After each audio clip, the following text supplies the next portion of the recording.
나이스! 얘들아, 할 수 있어? Meanwhile, Def and it's Clear Love picking up everybody. That is 4 kills for Edward Gaming. It's going to be the rematch of Worlds last year. Rox hoping to get revenge on SK Telecom T1.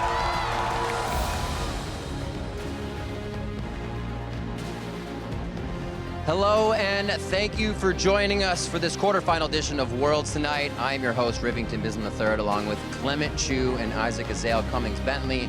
Gentlemen, we just watched Rox Tigers versus, I almost forgot, EDG, go Brain. And basically we saw Rox Tigers coming out with a gameplay, hard and fast, going strong, and it looks like they could have kept that going the whole time.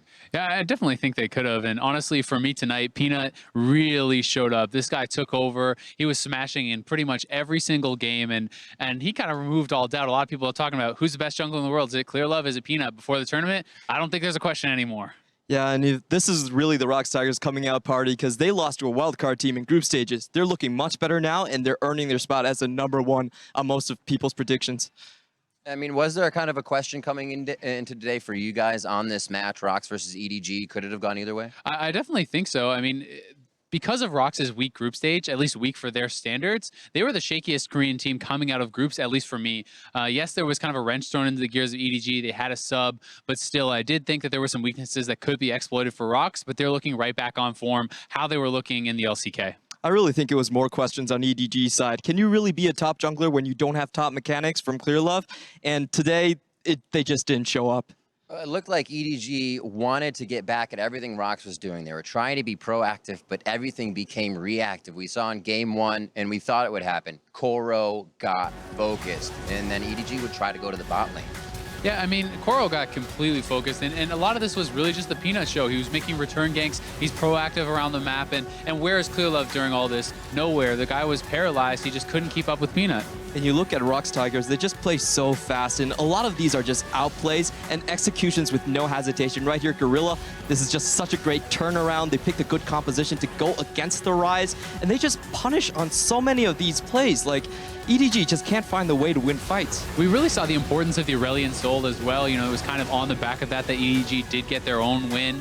Deft obviously showing up huge on Caitlyn in that game too, but so much of the series was about lane control, about roaming, and right here, a perfect example of that. Rox out-rotating their opponents, out-shoving in their opponents, and they not only deny the farm, but they coordinate really well, and they punish you whenever you make a mistake. And this play is where I saw a lot of the Chinese audience leave the stadium, because EDG looked very desperate on some of these plays. I think they're a little bit too predictable. They always go bot, and they're getting outplayed there. And this one in particular was incredible from Kuro. He played that fight amazingly well on the Aurelion Soul. And what is the loss of Mouse here? How much has that affected you? It's hard to say, right? Because not only does it come into play, it comes into mentality, preparation. You don't know how much confidence the rest of the team has in a guy like Koro coming into the series. I don't think it affected that much. I think EDG played the same style, but it wasn't good enough against Rox Tigers.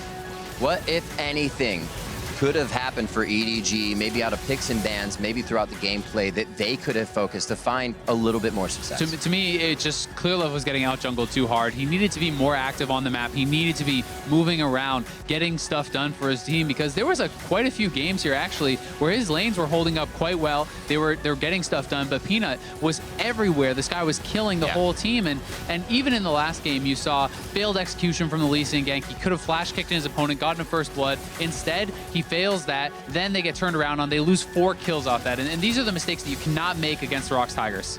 We also have to talk about the loss as well for Rox, though, getting caught playing with their food. I said in PTL, Smeb's no pleb, but he kind of fell over in this one, picking that Fiora. He really lost to a Battle Fervor Rumble right there, so I think Rox New meta, Tigers, baby. Yeah, I think the Korean teams actually do this a lot. They win 2 games, and they're like, oh, well, we're at international tournaments. Let's have a little bit of fun, and this was Rox Tiger having their day. Yeah, I think it was them having their day as well. There was no real reason to pick the Fiora. It's not like you're playing into a Maokai or some super advantageous matchup. He's playing into the Rumble. It didn't work out well, even though the guy took Fervor of Battle. They did kind of mess that up, but still, credit has to be given where it's due. Def was amazing on Caitlyn that game. Are you telling me trying to overheat and just smash faces with auto attacks is not a strategy? How do you itemize, Riv? He's got AD, he's got AP, you can't build right. Well, looking at what the bracket has to show, Rocks have punched their ticket to the semifinal match against SK Telecom T1. We heard Bang kind of talking about it. He wishes that was the final matchup, but it's going to have to happen early.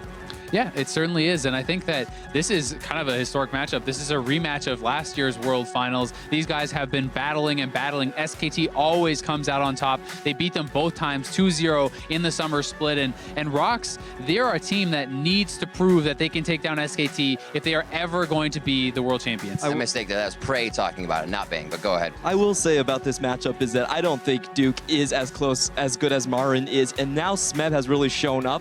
In this matchup, you're looking at SKT banning out a lot of junglers and also Smeb having a good matchup, so it could go their way. Yeah, it certainly could, and with Peanut on this form and the questions about SKT's junglers, it's looking pretty good for Rocks, but we'll see. Sweet. So that next semifinal match coming up tomorrow, H2K versus Angst, we will talk about in a little bit. We'll take a closer look at that. So for all of you joining us in the client, you can head over to youtube.com/LOL Esports for the full version of Worlds Tonight. All right, gentlemen, one more team to be locked into the semifinals, the one that may be the most up in the air from what's going. Obviously, a lot of people are going to say H2K since they've looked stronger. They've seen them more in the season through what they've played. How are we feeling about this matchup? I'm feeling a strong 3-0 here from H2K. All right. I feel like they have the better lanes. You go down along the line, Domine versus Smurf, Ryu versus Kira, and then Forgiven versus a Miracle. These are probably 15 CS leads at 15 minutes. I think they just play the way they did against INTZ. They hold on to their leads, play the 1-3-1 out, they'll win. Yeah, I mean, I tend to agree that H2K is heavily favored. H2K, though, you know, they're a very momentum-based team. When things go bad for them, they tend to go very bad. So there is always the potential. You're never sure which H2K is going to show up. I mean, Ryu did not look like this throughout the summer split. He's been huge at Worlds. If he maintains this level of performance, I think they're heavily favored. But if they kind of go back to some of their old ways, you never know what could happen.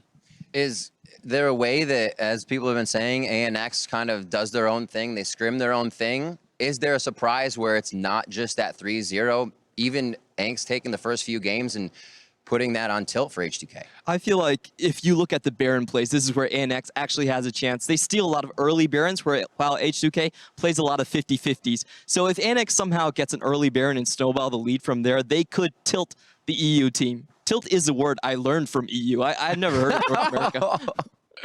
I also think that PvP Zeus has had some pretty good games, right? He's one of the highest damage outputting junglers in the whole tournament. You know, his damage per minute is very high. He's had some good carry games, and because H2K plays so aggressively, they play so far up, always pushing in all their lanes, there is opportunities to gank here, especially if you do draft 4 strong gank assist type lanes with CC. So it is a style that can be punished, but it's going to require a lot of good play from PvP Zeus. We're looking at another semifinal match as we have it. We talked a little bit about it. The SKT versus Rocks, 2-0'd throughout the games that they played previously. Is Rocks going to be able to put up the fight necessary here to put themselves in the final matchup? I think stylistically, Rocks Tiger aren't as strong against SKT. They play a lot of really fast rotations and they catch people off guard. But SKT is really patient and they can always see Rocks Tiger's moves coming in. Also, Faker over Kuro historically has just been a strong matchup for them. Yeah, I mean, I tend to agree. I think that SKT probably is going to be a world champion once again. They just look so good to me, and they can play so many different styles. But I will say, I'm tempering my expectations a little bit after how well Peanut played tonight, because I think if Peanut shows up to like in the semifinals like he did today, I think Rocks can not only beat SKT, but they could beat them handily, because that has been the weakness of SKT. That's why they added Peanut. They brought this guy in to beat SKT, to take them down, and I think that if he has a kind of performance they did today, they could do that. And that was 3 games of Lee Sin and an Olaf. There's much more in his jungling pool, as well as we see the Zyra coming out much more now, almost full pick throughout full pick throughout this game with a Karma on the end. I mean, Peanut was getting lots of bans against him. It doesn't matter. You can't control this guy. He can play pretty much everything. He showed it. His Elise is godlike. He even had a good Nocturne game. This guy's very strong. I wouldn't call the Nocturne game great. Oh, I loved it. He can play it. He can play it. So looking at SKT, it's believed that they will take it. Why in the end do they take it? Yeah, their play is clean, but why do they just overcome Rocks Tigers? I think personally, one thing that makes it so hard to prepare against SKT is that they've shown all these different styles. They can play poke, they can play standard team fight comps, they can play disengage comps, they can 1-3-1, they can 5-man fight, they can do everything. So it's like, as a team analyst, how do the Rocks Tigers prepare for this? There's not like a specific style. It's like H2K, they want to play aggressive lanes, they want to push in. SKT does everything. How do you prepare for them in pick and ban? How do you know what to draft? And Rock's pretty much kept going with the same thing over and over again tonight, so SKT has those games to watch as well. Yeah, definitely. I think SKT has a very, very high chance of winning this game. I think their bot lane is going to play a lot safer. They're not like EDG where they have to have winning lanes somewhere on the map. They're really good playing defensive, and they can also see your plays from miles away. And that's how SKT has beaten Rocks so many times in the past before. Absolutely. I do want to go back to the H2K versus ANX game one more time before we move on. I want to look at that bot lane real quick before we close out the night. Is that a place where they can kind of just say focus Forgiven, focus somebody that makes Ryu kind of have to struggle in the mid lane, go down and help them? Or do they just call on Yankos and that could be a safe lane? I mean, it's certainly possible, right? When they do play that aggressive, you can sometimes pick on that. You can sometimes be able to abuse that. And Lecrit has shown the ability to be a playmaker for his team. Exactly. He's had some big games, especially if you don't respect these guys. You know, we've seen them get some of their big picks. He smashed on Brand. We've seen Kira do so well on Anivia. So these are champions that if you don't give them the respect they deserve, they can really catch you off guard. And I think that they're going to look to be aggressive and not try to play H2K's game. If you're looking at the matchups, I think Lecrit is one winning lane for them. Like, there's the one position where they actually have an advantage there over Vander. So I feel like he can play something that's more creative, ban out the Caitlyn probably, stop the push going, and play something that has engage and can make plays for their team. They can actually have a chance here. All right, well, that is going to do it for us tonight here. Good night. Thank you for joining us, and be sure to tune in tomorrow as we lock in our final semifinal spot between H2K and ANX.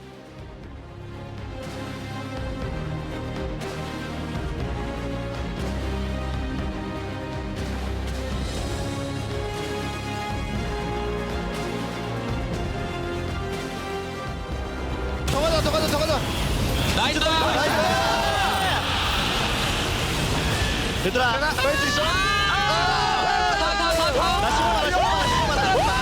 Meanwhile, Def and it's Clear Love picking up everybody. That is 4 kills for Edward Gaming. It's going to be the rematch of Worlds last year. Rocks hoping to get revenge on SK Telecom T1.